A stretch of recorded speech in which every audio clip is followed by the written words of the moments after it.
This time on The Greats, the delightful Diane Keaton. Football legend Pelé. Mexican artist Frida Kahlo. And the last Soviet leader, Mikhail Gorbachev.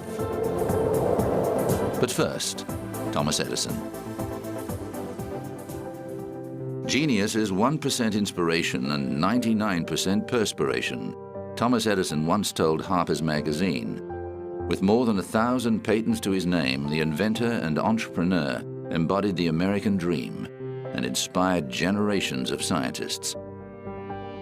Edison was born in Ohio in 1847 and grew up in Michigan, a restless, precociously intelligent boy who always wanted to know why.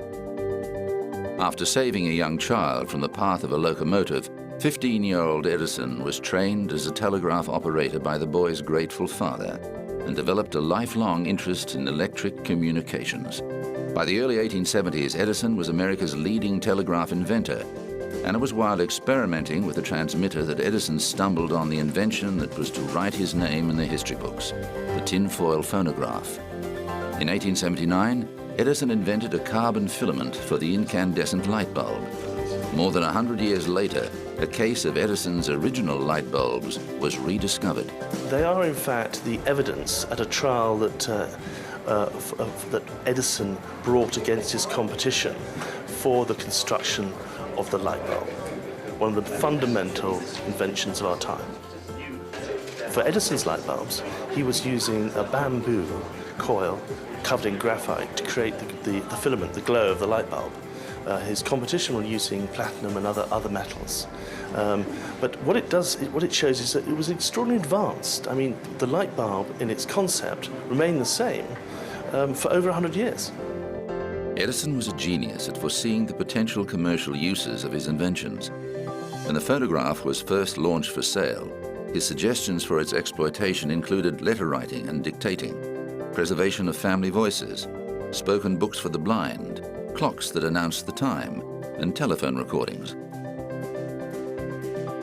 To utilize his light bulb technology, Edison swiftly patented an electrical distribution system. In 1882, he successfully delivered light and power through unique prototype electricity grids to cities in Massachusetts and New York. Edison had built his first dedicated laboratory in 1875, and he used his growing fame and fortune to build a state-of-the-art research and development center in 1887. He used the facility to improve his old inventions and create new ones, but was in constant conflict with financiers and money managers. So in 1892, Edison merged his electrical companies into one giant firm, General Electric. The money he made from the stock enabled him to be fully self-financing. He plowed millions of dollars into an iron ore operation in northern New Jersey. Unfortunately, the venture was a financial failure, but Edison was wealthy enough to absorb the loss. Edison's lack of concern over his mining losses was due to his increasing successes in the recording industry and the new world of moving pictures. In 1888, he filed a patent for a kinetoscope, a device that would reproduce movement in the same way the phonograph reproduced sound. When Eastman Kodak began supplying motion picture film stock in 1893, Edison's vision could be realized. He joined forces with the inventors of a film projector and created films that screened around the United States.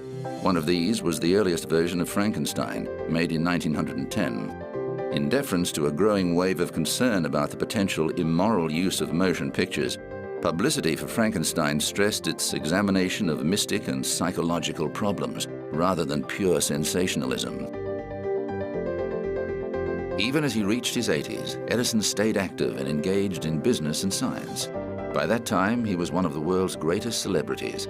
His early years on the telegraph had introduced him to the world of newspapermen. He was thus able to use publicity to his advantage and was never concerned about being in the public spotlight.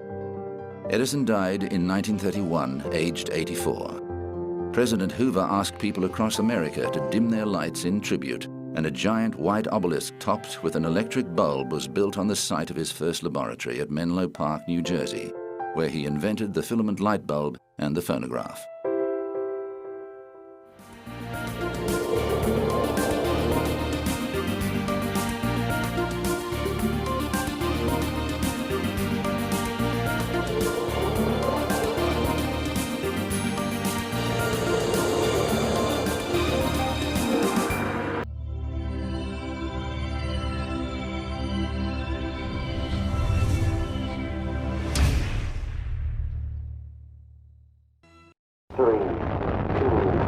1.